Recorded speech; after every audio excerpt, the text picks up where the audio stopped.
Hi, I'm Caroline. And I'm Olivia. And we are your Totally Teenage Twins. And you are watching Squared.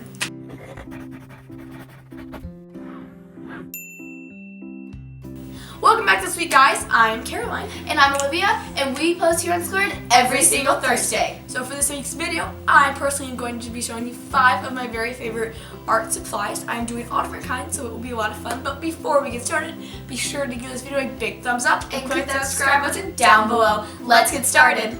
So I'm going to be showing you 5 different art supplies like I just mentioned. So I'm just going to start going through all of them. I've tried to do a difference in price range, skill level, different types of materials, and like what different types of ages might use. So hopefully these will all fit you and your current needs. And if you guys have any of these, like them, or want to give me or anyone else down in the comments a recommendation, please be sure to list it right down below in the comments, and we'll be answering all of those from our Power Hour.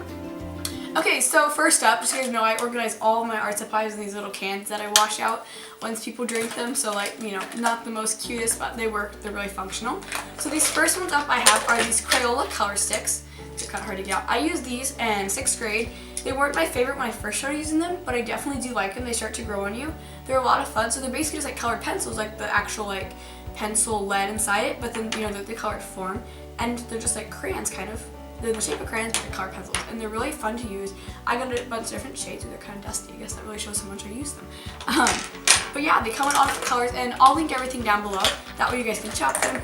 But these are really fun to use. You guys can just use these for regular color penciling, and if that makes sense. So yeah, definitely a must-have. Next up, I have woodless colored pencils. It's kind of the same idea behind the last one I showed you, colored pencils without the wood. So I guess I'm real rebel when it comes to colored pencils. No wood for me. But these are basically still in the colored pencil shape, if that makes sense, and then they have a point at the top so you can shade them. They come in lots of different colors, and they're really fun. I really like to use them. The colors are really pretty, and they shade and blend super nicely. I was sure to bring a lot of colored pencils down, and these are colored pencils too, but these are watercolor ones, which means you draw it first, and then you wash over with water. I'm giving you guys a live demonstration here in a minute, and then basically the colored pencil kind of turns to watercolor, if that makes sense. You'll see. So they kind of all blend together looking like watercolor. It kind of activates them. I guess it's like dried watercolor inside of the pencil, so when you draw on it, it just kind of lays the ground for the watercolor. So these are lots of fun. These are Artist Off brand, which is a cheaper brand, but these are great for starting out if you're not sure if you really like the whole watercolor theme. Speaking of watercolors, I have some watercolor tubes. So basically you can get watercolors in the pans, the pencils, or the tubes, and I mean, I think that's all you can get them in. Who knows? Oh, there's also liquid watercolor too.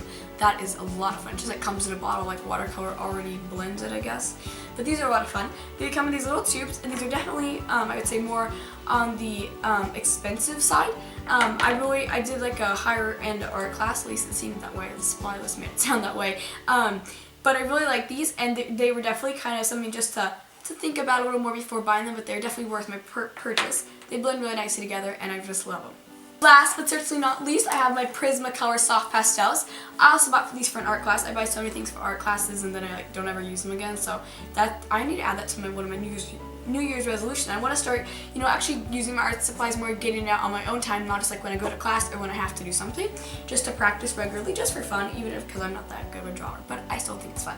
But these are really pretty. They come in lots of different colors. Some of you guys might use the Prismacolor colored pencil, which I love. Those are definitely, I think, known, but I don't think many people know about the soft pastels. They definitely have the same quality and shades as the colored pencils, and I love these. It's definitely also something to think about before buying, but they're so worth it, and they're so much fun to blend and to shade. They can get kind of messy, but so much fun. Alright, those are my 5 objects. We're just going to get on into the outro.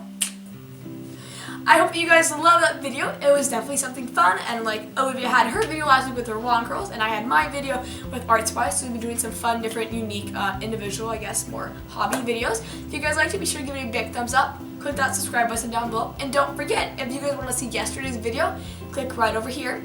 If you guys want to see all the other videos we've done here on Squared, you guys can click right up here. And if you guys want to see our very own channel, you guys can click right over here. We'll see you guys next week. Bye!